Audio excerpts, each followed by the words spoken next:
Okay, so this video is about humans. Humans are crazy. We're all crazy. I'm crazy, you're crazy, but as a leader, entrepreneur, CEO, manager, there are times, even right now, you must make organizational change. I see this as the biggest challenge that entrepreneurs make. Their company needs to zig or zag, and they fail to get their frontline people to make the changes that are required. So this video is about how to make organizational change. Here's the thing, humans are wired to be scared of change. We all look for the worst case scenario. That's how we stayed alive, millions of years ago, is we saw danger and then we ran. And so that's the same dynamic that is happening in your business. You've been doing something a particular way, the market shifts, a key customer leaves, or you're trying to get a new customer base, or something happens and you realize, gosh, I gotta remake everything. I've gotta change how we do sales. I gotta change how we do operations. These people need to move. And people immediately freeze. They get afraid.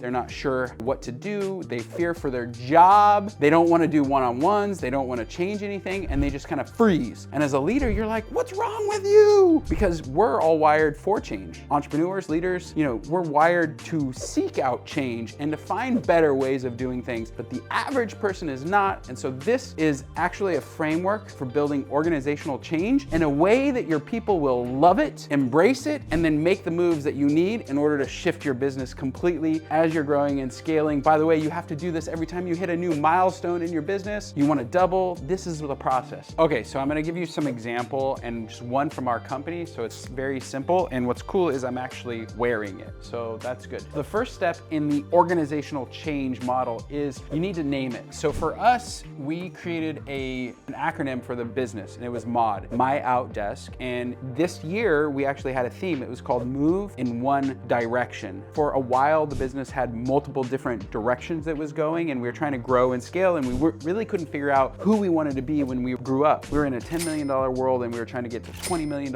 I knew organizationally we had to change who we are and what we did in order to double the business, and so we came up with MOD. The name was Moving in One Direction, and many of the changes that we made back then to get from 10 to 20 still exist today. And in fact, the shirt absolutely still exists today. So in the name it space, we called it Moving in One Direction. We had a conference about it. We launched this completely out, and we made a lot of organizational changes. In order to brand it, what we did is there was a story about who we are as a business and how at that time I think we were 700-800 people, and what it would be like if we were all rowing the boat in one direction. And so there's this huge story about it, and we explained the power of an entire organization having one mission, one vision, one exact direction to go. And it was a big deal for us. And so in the branded space, there was a great story that I got to tell probably, it felt like 1,000 times. I kept telling the exact same story over and over and over. And that's how we branded it. And in that space, not only did we have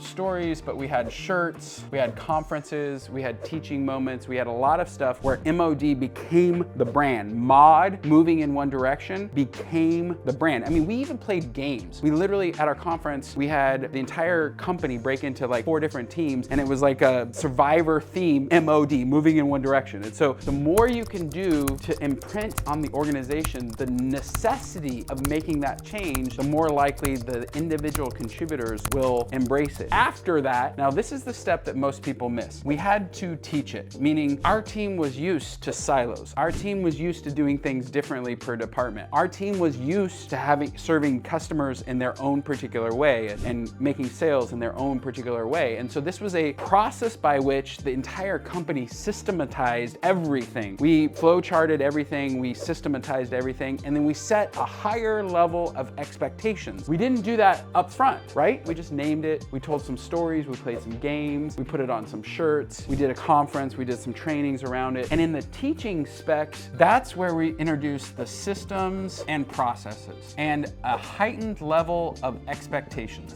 So here we're setting this stage, we're giving the why, now we're giving them the how, meaning here's where you're gonna be measured, here's why it's gonna be important, here's what it's gonna do for you, here's why the company needs it. And then we had to wear it. Now that doesn't mean shirt, although I suggest you have shirts if you're making massive organizational change like we did, but that meant there were posters on the wall, there was stories collected from the people internally, and the leadership team had to walk around living Move in One Direction. They had to be the change. change. They had to share what the change looked like. They had to do the work. They had to measure the work, and they had to show others how to do it. So wearing it has less to do with actually shirt, although shirts add value. It's more about the leaders in the company embracing it and then everybody seeing them on the same page. See, it's very different if you have 5 leaders and one of them wants to do something and another wants to do another thing. That's bad for the business. When the whole leadership team, all the managers are like, here's how we do it, and they keep pounding the drum, move in one direction, that's how you win. That's what wearing it means.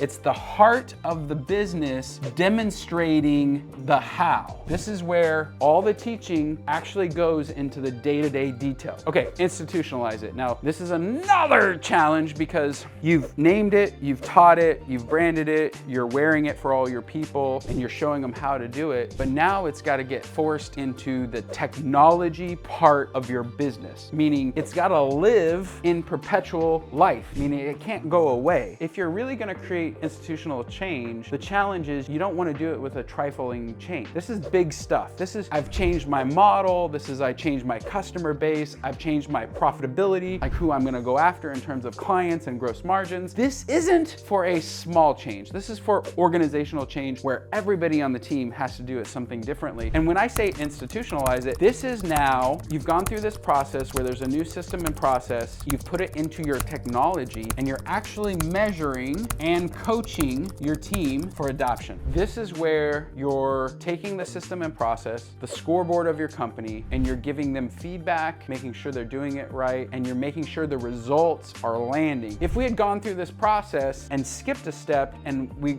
couldn't figure out why, you want to go back through this process and make sure, did I miss something? Did I miss the training of it? Am I not training correctly? Did I not enunciate correctly? Did I not describe correctly? Is our system and process broken? In this institutionalize it, you're actually measuring and performance managing your team to deliver the results that you need. Here's another big deal. This is a really big deal. Sometimes as leaders, we either have too short of time span that we think that change is going to take, or too long of time span. Meaning, I thought it would happen in 6 months, turned out it took 6 weeks. That's a good thing, although it could also create chaos. Too much change, too fast, could have big challenges. So you just want to accurately estimate the time of that change and then be patient enough to wait for the result to actually land. Now, at the last moment, recognize it. This is really cool. This is where you're giving awards for people who were early adopters and saw massive results. This might be a commission or bonus structure. This might be a space where just at a conference or a dinner table, you're giving people awards. But in this recognize it space, what you're doing is you're telling everybody that this was a good amount of change and it was positive. And there's certain people who have championed that and done a fantastic job. This is how you culminate these things. And this is the entire process for making change. You skip one, it fails. You don't do a good enough job in one, it fails. You don't spend the time to communicate to your team, it fails. There's a lot of booby traps in this process, a lot of holes that are covered that you cross and then you fall direct down. But if you just stay on this process of naming it, branding it, teaching it, wearing it, institutionalizing it, and then recognizing it, you will be able to make change, grow and scale your business. Well, I'm going to wrap up with one final thought. This is really important. Only choose the things that are going to get your goals, meaning set your goal, your 3 to 5 year goals. And this is only to be used in those wildly audacious goals, those wildly huge goals that you know your company needs to transform in order to get. If you do it in those scenarios, your energy won't be zapped, your leadership, relationship, capital won't be zapped. You only want to do this in the most important scaling goals in your career and as you're growing and scaling your business. But if you do this, you will win. So I created another video right over here. You can check it out. It will actually help you with a step-by-step process of building organizational structure. And if you like these videos, I do them so you can grow and scale. I love talking about business. Please subscribe, shoot a comment, give us some love,